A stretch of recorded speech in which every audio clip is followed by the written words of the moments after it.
Pra mim, uma das magias que existem tanto nos quadrinhos quanto nos mangás é a arte de fazer um personagem ser extremamente imponente. É claro que isso não se reflete apenas em poder bruto.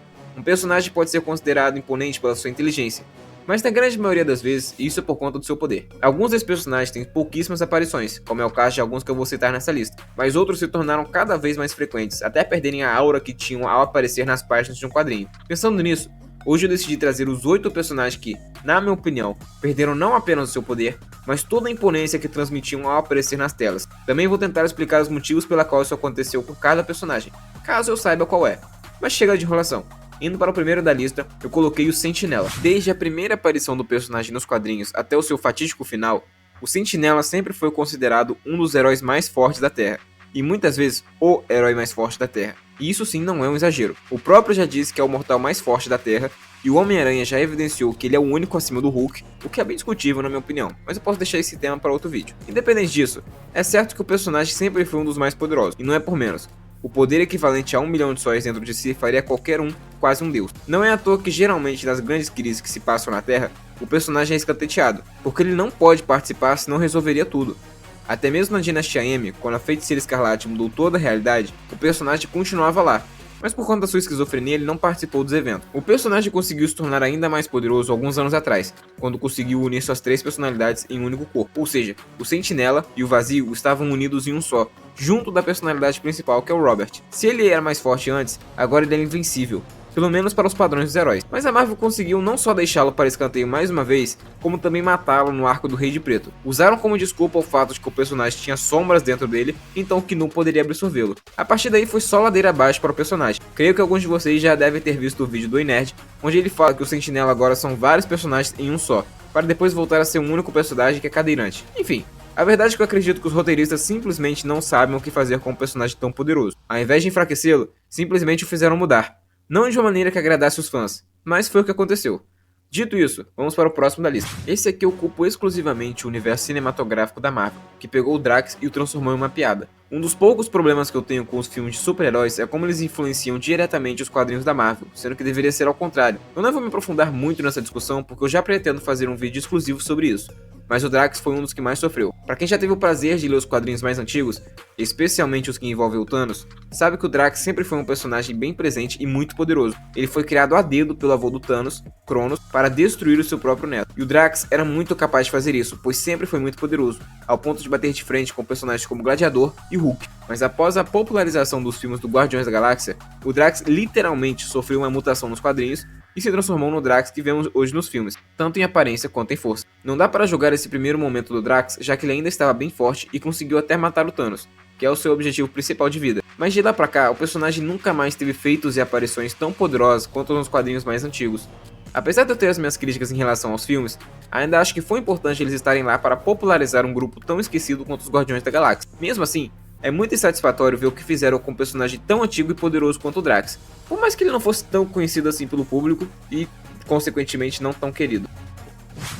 Outro personagem que não só ficou mais fraco, como continua se tornando ainda mais fraco, é o Doutor Estranho. O personagem sempre teve muitos altos e baixos nos quadrinhos, ao ponto de que ele era do nível de uma entidade cósmica ou de um mago comum. Como eu sei que muita gente não acompanha os quadrinhos mais antigos, vou explicar uma fase conhecida como Doutor Estranho Clássico. Essa versão do personagem era absurdamente poderosa, com magia dita como capaz de afetar até mesmo os roteiristas e os leitores. E sim, eu sei que isso é tecnicamente impossível, mas dentro do universo dos quadrinhos, personagens são capazes de fazer isso. Inclusive o Beyonder também já foi muito capaz de fazer isso na sua era mais poderosa.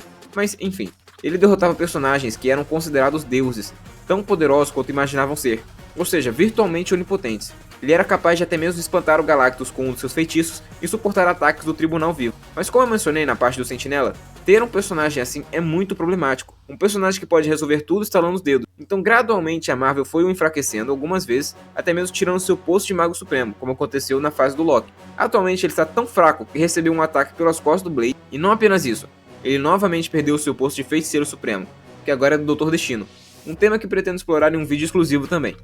Mas indo para o quarto da lista, coloquei o Odin. Odin é um caso curioso aqui da lista, já que ele continua sendo um personagem muito poderoso, ou pelo menos era, já que atualmente ele está morto. Até o último momento que estava vivo, o personagem ainda conseguia representar muito bem o papel de um deus, mas não o de um líder de um panteão. Como basicamente toda a temática desse vídeo é comparar os personagens atuais com suas histórias antigas, vou falar bastante das histórias clássicas. Odin era uma verdadeira ameaça a todo o multiverso, tanto que, em sua batalha contra Zeus, ele abalou as estruturas do multiverso como um todo. Por muitos e muitos anos, Odin ainda foi um deus muito poderoso, tanto que quando Galactus tentou invadir Asgard, foi Odin que bateu de frente e o expulsou. Não apenas isso, ele derrotou completamente o Surfista Prateado, que na minha opinião é muito mais forte que o Thor na sua forma base. Por volta do arco do Indigno Thor, quando Jane Foster se tornou a nova Thor, o personagem começou a decair gradualmente até chegar na sua fase atual. Chegou a um ponto onde ele mal tinha poderes para se manter de pé, e precisava da armadura criada pelo Tony Stark para entrar numa guerra contra os Elfos Negros. É claro que o personagem vai acabar retornando em algum momento, mas atualmente é o Thor que comanda Asgard. Nesses últimos momentos, Odin, que já nem está mais com seu corpo, teve sua consciência presa dentro do Mjolnir, para aconselhar o Thor sobre como ser um deus melhor. No entanto, ele constantemente era desrespeitado, e o Thor se irritava com ele lançando um martelo para longe. É impressionante pensar que, no auge, Odin era capaz de mover uma galáxia para outra dimensão, mas agora não conseguia nem mesmo conversar com o próprio filho.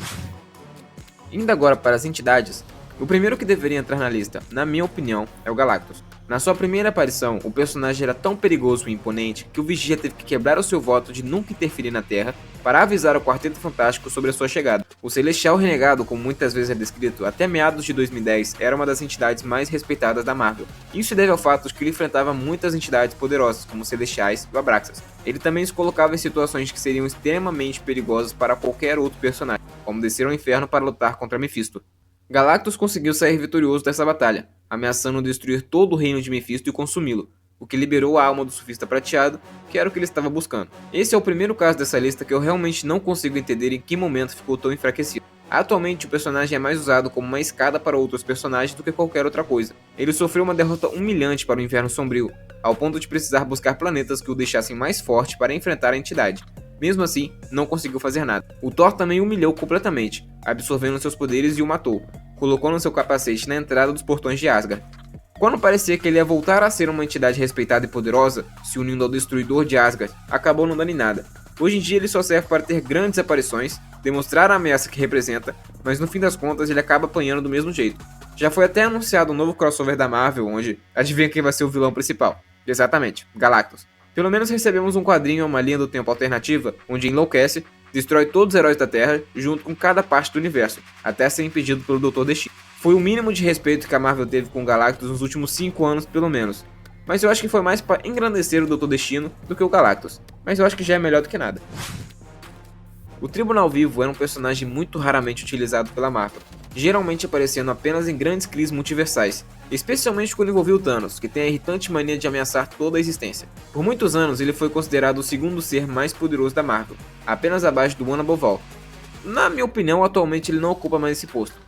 Todas as outras entidades que costumavam estar abaixo dele receberam novos upgrades de poder, enquanto ele não. Além disso, nas Guerras Secretas de 2015, o Tribunal Vivo foi morto e substituído por uma versão alternativa do Adam Warlock. Se essa mudança tivesse sido positiva para o personagem, ele não estaria aqui na lista. Na verdade, eu estaria até elogiando, mas se ele está aqui é porque não foi o caso. Foi dito que ele era mais poderoso que o Tribunal Vivo anterior, mas em todas as outras aparições que ele teve até o momento ele foi derrotado. Então eu nem sei se deveria colocar o Tribunal Vivo nessa parte, já que ele morreu para algumas das entidades mais poderosas dos quadrinhos e permanece desse jeito. Na verdade, quem tem apanhado todas as vezes que aparece é o Adam Warlock, mas como ele também é um Tribunal Vivo, vai ficar por aqui na lista e é isso aí. O Beyonder foi um personagem com o qual a Marvel cometeu muitos erros nos últimos anos, mesmo tentando corrigir. Diferente dos outros personagens dessa lista, que foram até mesmo descartados, o Beyonder teve tentativas de recuperação, mas a incompetência foi muito grande e prevaleceu. Após 2015, nas Guerras Secretas, onde o multiverso da Marvel foi reformulado, a abordagem do Beyonder mudou drasticamente. Ele já não era um personagem que aparecia com tanta frequência como antes das Guerras Secretas, e quando aparecia, não fazia nada muito importante. Isso até os quadrinhos dos Novos Defensores, onde a equipe vai diretamente para o reino dos Beyonders e se encontra com o Beyonder original, aquele que conhecemos desde a história das primeiras Guerras Secretas. Lá tivemos toda a explicação sobre o que são os Beyonders, para que serve a sua dimensão, e por que o Beyonder se comportava de forma tão infantil e sobre a sua criação. Foi uma HQ com uma explicação muito plausível sobre tudo que envolvia o personagem, ao ponto de poder tranquilamente ser considerada canônica. Mas não foi. Alguns meses depois, a Marvel lançou um quadrinho dos Vingadores onde Beyonder também aparecia e desmentia tudo que foi dito naquele quadrinho. A origem ligada aos Celestiais foi reformulada, e agora uma outra entidade muito mais poderosa que qualquer Beyonder foi responsável pela sua criação. Essa entidade havia sido traída e aprisionada pelos Beyonders, e agora, ao ser libertada, estava tentando recuperar seu poder para caçar o personagem que estava correndo com o rabinho entre as pernas. Isso tirou todo o simbolismo que havia sido dado a ele na origem anterior e o transformou em uma entidade genérica que busca mais e mais poder e que voltou a ser infantil como era antes. Na minha opinião, isso foi completo desrespeito tanto ao roteirista do quadrinho anterior quanto aos leitores, que estão sendo tratados como se fossem burros e que merecem o pior. Mas enfim, esse foi o vídeo de hoje. Se você gostou, deixe o like, compartilhe para ajudar o canal a crescer e até a próxima.